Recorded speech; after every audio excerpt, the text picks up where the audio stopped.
There's a saying in Buddhism that if you can change something, please change it. Nothing wrong. But then what if you can't? And this is life. This is the point. This is the thing. When we can get what we want, everything works well. Get the coffee you want. Get the thing you want. But when you can't, that's the point when things get difficult, isn't it?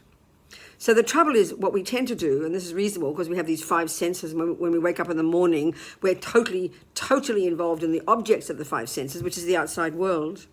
Because of this, we don't pay much attention to what's happening on the inside. But this is the real job. And don't call it religion. It's practical, it's common sense, but it's the hardest job we'll ever do.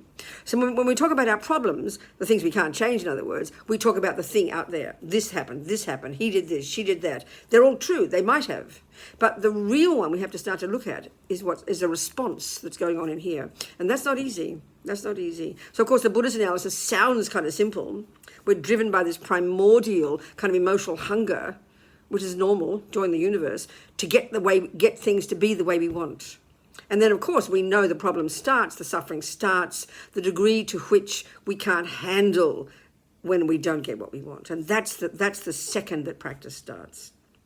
So the Buddhist approach, of course, is we can change our mind, we can reprogram, we can reconfigure the thought processes, so that we can be brave in the face of these things, we can navigate the problems. And that's the job to learn. That's the job to learn, Not the easiest job, but it's amazing because then you're in control of your life rather than feeling like this victim of circumstances, That's the one. So how to deal with the problems. And a problem by definition is when you get what you don't want.